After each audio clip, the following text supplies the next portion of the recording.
திருப்பெருமாள் மணி இங்க அதிமுகவை ஆர்எஸ்எஸ் வழி நடத்துகிறது அப்படிங்கிற திருமாவளவன் போன்றோரினுடைய விமர்சனத்தை உறுதி செய்கிற வகையில் தன்னுடைய கருத்தை எல் முருகன் தெரிவித்திருக்கிறார். இல்லை, வரலாற்று ரீதியாக அங்கே என்ன நடக்கு அப்படின்னு நம்ம பார்த்தோம் அப்படின்னா, இருவரும் முன்னேற்ற கழகங்களுமே திராவிட கழகத்திலிருந்து வந்தவை. அவை திராவிட சித்தாந்தத்தை ஒட்டி நிற்பவை. ஐயா பெரியாரிடமிருந்து அண்ணா வந்து அதன் மூலம் அதிலிருந்து பயணப்பட்டவர்கள் தான். அதன் ஆரம்ப கால தலைவர்கள் எல்லாருமே திராவிட சித்தாந்தத்தோடு ஒற்றி நின்றவர்கள் தான். ஆனால் என்றைக்கு வந்து அண்ணா வந்து நாங்கள் பிள்ளையாரையும் உடைக்க மாட்டோம், தேங்காயையும் உடைக்க மாட்டோம் என்று சொன்னார்களோ, அன்றைக்கே இது போன்ற சித்தாந்த அமைப்புகளிலிருந்து இருவரும் முன்னேற்ற கழகங்களும் ரொம்ப தெளிவான ஒரு பாதையை, ஒரு மக்கள் அரசியலுக்கான ஒரு பாதையை அவர்கள் வகுத்து கொண்டார்கள். அந்த பாதையில் தான் 50 ஆண்டு காலம் பயணம் செய்திருக்கிறார்கள். நான் ஏன் ஆர்எஸ்எஸ் பற்றிய ஒரு கேள்விக்கு திராவிடர் கழகத்தை பற்றி பதில் சொல்கிறேன் என்றால், இந்த முனையில் இருந்திருந்தால் தானே இந்த முனைக்கு வர முடியும். இப்போ ஒரு உதாரணம் மட்டும், ஒரு திடமான ஒரு உதாரணத்தை மட்டும் நான் சொல்ல விரும்புகிறேன். இருவரும் முன்னேற்ற கழகங்களும் இந்த மண்ணை 50 ஆண்டு காலம் ஆண்டிருக்கிறார்கள். ஆனால் தமிழ்நாட்டில் ஒரே ஒரு சுயமரியாதை திருமண நிலையம் தான் இருக்கிறது. அது சென்னையிலே பெரியார் திடலில் இருக்கிற ஒரே ஒரு சுயமரியாதை திருமணம் மட்டும்தான். நாம் பொதுவாகவே முன்னேற்ற கழகங்களின் அரசியலை பற்றி பேசுகிற பொழுது, அல்லது ஐயா அறிஞர் அண்ணா அவர்கள் ஆட்சி அதிகாரத்திற்கு வந்தவுடன் கொண்டு வந்த மிக முக்கியமான சட்டங்களில் ஒன்று என்னன்னா, சுயமரியாதை திருமணங்களுக்கான சட்ட அங்கீகாரம் அப்படிங்கிறது அவருடைய மிக குறிப்பிடத்தக்க, அவர் வாழ்நாளிலேயே பார்த்த ஒரு சாதனை. இன்னமுமே ஐயா பெரியாருக்கு இருக்கிற ஒரு சிறப்பு என்னவென்றால், கடவுள் மறுப்பில் பிறந்த திராவிட முன்னேற்ற கழகம் ஆட்சி அதிகாரத்திற்கு வருவதை ஐயா பெரியார் அவர் தான் வாழ்ந்த காலத்திலேயே பார்த்துவிட்டு மறைந்தார்கள். ஆனால் இந்த வேறுபாடு எங்கே வந்தது? ஏன்னா இன்றைக்கு 50 ஆண்டு காலத்தில் ஒவ்வொரு மாவட்டங்கள்லையும் ஒரு சுயமரியாதை திருமண நிலையங்களை ஏற்படுத்தியிருக்கலாம்ல, அதை இவங்க ஏற்படுத்தவே இல்லை. நீங்கள் இவங்க நினச்சிருந்தா தாலுகா அளவில் கூட ஏற்படுத்தியிருக்கலாம் இல்லையா?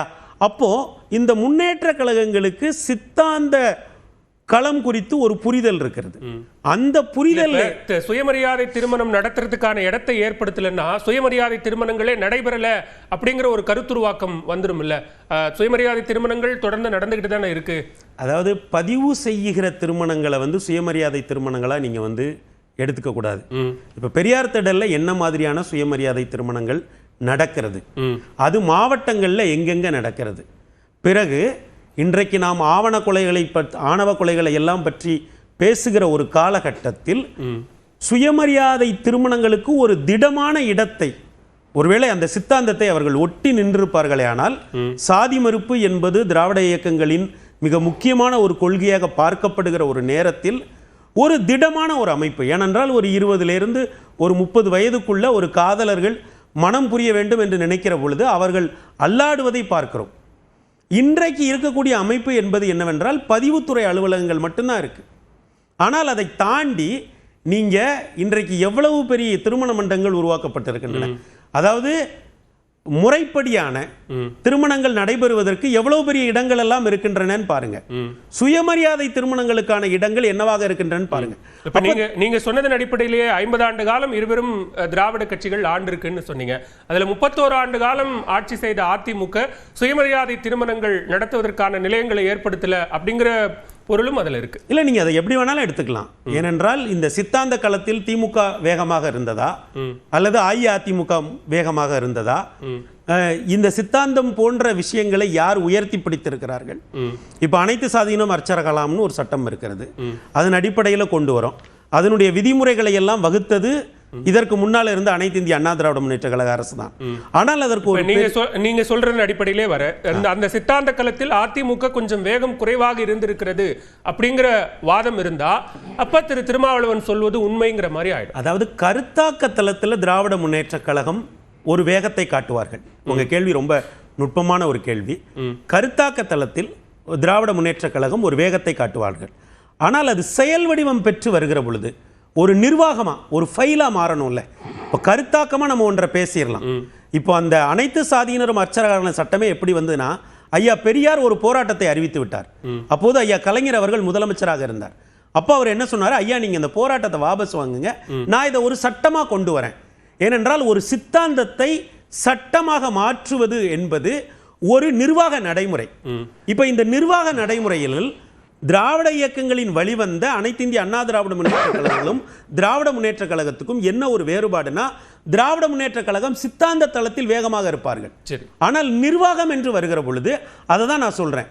ஏனென்றால் இவர்களுக்கு சித்தாந்தத்தை எந்த இடத்தில் நிறுத்திவிட்டு நிர்வாகத்தை தொடர வேண்டும் என்கிற தெளிவு இருக்கிறது. அப்போ இவர்கள் எப்படி ஐயா பெரியாரை உயர்த்தி பிடித்தாலும் அந்த சித்தாந்தத்தை நிர்வாகத்தில், ஆட்சி அதிகாரத்தில், அரசியல் கட்சியாக வருகிற பொழுது எங்கெங்கே பிடிக்க வேண்டுமோ அங்கேதான் பிடித்துக் கொண்டிருக்கிறார்கள். ஏனைய இடங்களில் அது முன்னேற்ற கழகங்களுக்கான அரசியலாக ஒரு உரு கொண்டு வருகிறது. நீங்க சொல்றது ரொம்ப தெளிவா புரியுது. இங்க ஆட்சி நிர்வாகம் அப்படிங்கிறது டிஸ்பியூட்டே இல்லை. எலக்டோரல் பாலிசியில, தேர்தல் அரசியல்ல தங்களுடைய நிலைப்பாட்டில் உறுதியாக இருந்திருக்கிறார்களா, அவங்க அதுல RSS தலையீடு இருந்திருக்கிறதா அப்படின்னா அதிமுகவினுடைய செயல்பாடுகள்ல RSS தலையீடு இருக்கிறது அப்படிங்கிறதா திரு ரவிக்குமாரனுடைய குற்றச்சாட்டு. இல்ல, அது முடியாதுன்னு சொல்றேன்.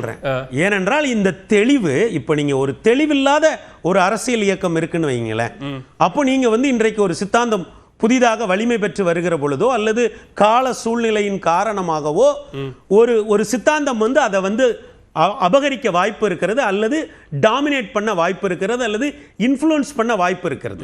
ஏனென்றால் இங்க ஏற்கனவே ஒரு சித்தாந்தம் இருக்கிறது. அப்ப தெளிவு இருக்கு. இந்த சித்தாந்தம் இதோடு முடிஞ்சிடணும், இதுக்கு மேல நம்ம சித்தாந்தத்தை இங்க எடுத்துட்டு வரக்கூடாது அப்படிங்கிற தெளிவு இருக்கிற பொழுது அது என்ன சித்தாந்தமாக வேண்டாமானாலும் இருக்கல. நீங்க இடதுசாரி சித்தாந்தத்தை நீங்க உதாரணத்துக்கு எடுத்துக்கீங்களேன்.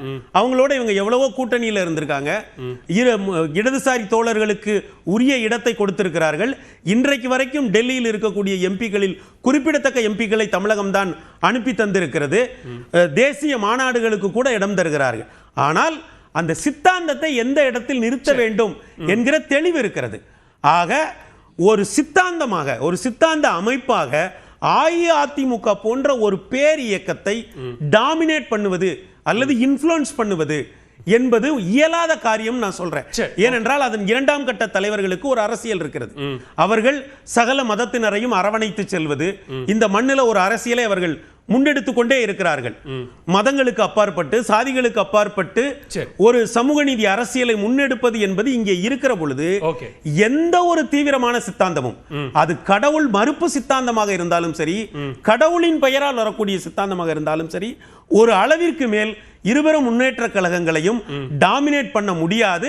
அது அனைத்து இந்திய அண்ணா திராவிட முன்னேற்ற கழகத்துக்கும் பொருந்தும். சரி, ஓகே, பேசுவோம். ஓரளவிற்கு அப்படின்னு சொல்லியிருக்கிறீங்க, அதை நான் அடிக்கோடிட்டுக்கிறேன். பேசுவோம், அடுத்த சுற்றுல பேசுவோம். திருப்பாக்கி இங்க RSS பற்றி கருத்து சொன்னதுல திரு திருமாவளவன், திரு எல் முருகன், யாருக்கு அதிமுக மேல உண்மையான அக்கறை?